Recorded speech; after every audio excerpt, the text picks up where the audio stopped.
She's the lady that made this all happen today, and she deserves all the credit.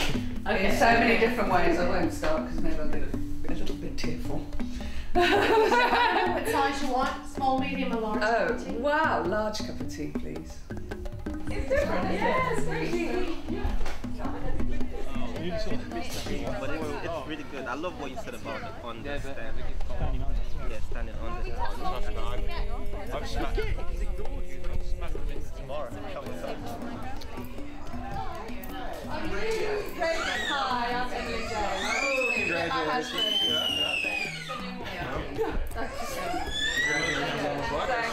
I've held it in my hand. Oh, great. Did it feel good? It felt really good. Like a weighty page, one line. I read one line on page 183.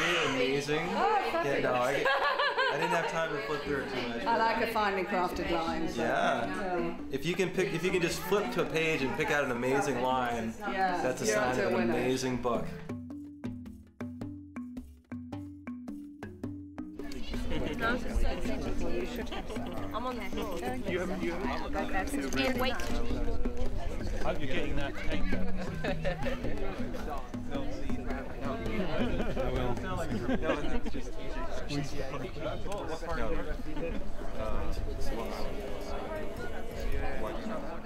This is Karen. Karen's a fellow Zimbabwean. Karen's going to say a few words about the significance of today, and then I'm going to read a bit from the book. Well, I've tried to prepare a little something at quite short notice, but today, almost to the hour, the first Viscount, the Anyani, was shot down as it left Kariba airport, pretty much on the hour, and literally is 5 minutes over a local tribal trust land, as they were known then. A SAM-7 missile fired by the Zipra freedom fighters at the time hit the right wing of the plane, and basically the young pilot, Captain Hood, who's about 36 I think at the time, did an amazing job in bringing the plane into a field, a sort of flat piece of land, but there was a donga, so he literally brought it in, but it hit the donga, and that's why it broke up, and some people died on impact, and then a number of folk managed to survive this particular event, including 2 children. And so they came to terms with the fact that they had been in a crash and they weren't really engaged with what it was. And they got out, and then unfortunately, as they were sort of trying to pull those who they thought, the severely injured out, and those who they thought could rescue, a number of Zipra or Zanla combatants came upon the crash site, and they basically said that they would help them, give them food and water, and so they asked them, those who could walk and those who could get over to a certain point where they could help them move over, and as they did, they started opening fire on them. And in terms of, I suppose, the horror that was expressed afterwards, that was the thing that kicked off, I suppose, what the Reverend Dean da Costa said in his address in the cathedral, called Deafening Silence. That was where he said, you know, there was no response from the Western world on the outrage of that particular carnage. You know, I had family on that plane, and one of my contemporaries, who is related to Emily, was she was a survivor as well, and she's very brave and trying to bandage people up at the time. And at the time, when it first went down, everything, we were in a state of shock. We didn't even know what the cause was. But as time progressed, I think I was about 15, it was just, I couldn't grieve. And the day of the funeral, when we were carrying these caskets up the church, a few of us, my contemporaries, certainly couldn't make sense of it. There was anger, there was shame, there was a huge amount to try and put together. And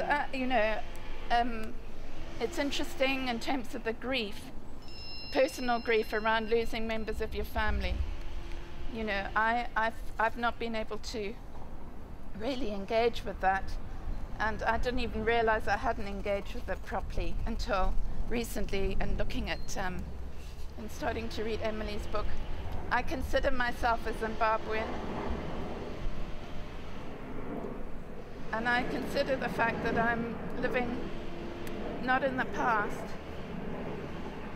but in the future, and what God is doing. But I've also believed that through this, and through people like Emily, who are beginning to create forums, and through the written word, to be able to share intimately and truthfully about how we felt and what it meant, that there is some place to create a mutual understanding. So we're able to acknowledge the pain and tragedy and the loss, but we're also able to see things in a much more informed context than we do today.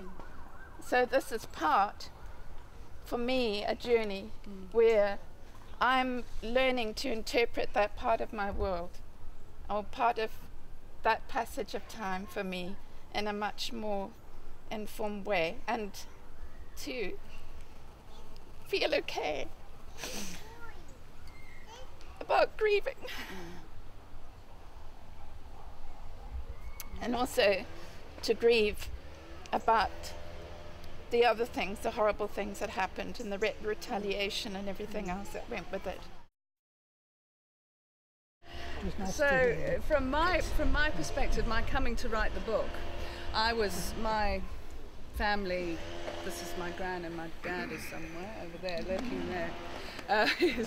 His cousin was on that plane as well. His cousin was the air hostess on the plane. So that event loomed very large in my imagination. I think when I came to write the book, it was inevitable that event would come out in the book. But what I was interested in was looking at, I grew up on the one side of the war, and what I was interested in was looking at both sides of the war.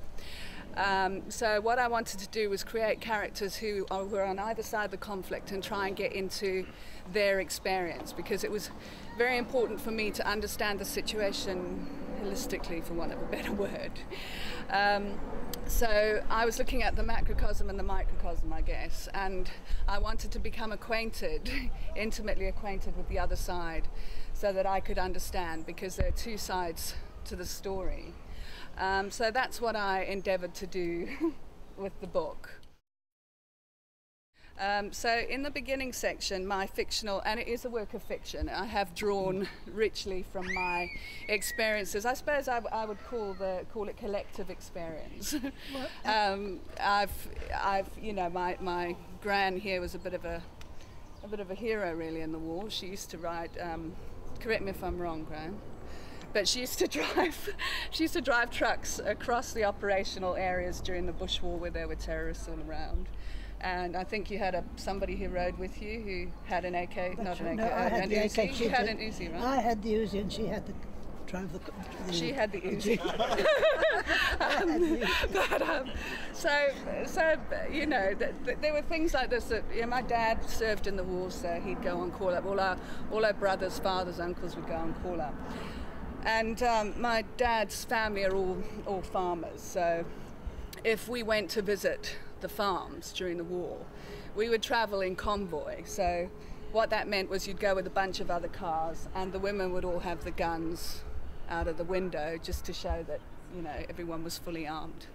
So the book begins with my fictional family traveling in convoy from where they live, from their farm in the Eastern Highlands, which is the mountainous area of the tea growing district of Rhodesia, to one of the tobacco growing farms to visit family. So they're going in convoy, and they're just we sort of open with them just leaving their farm.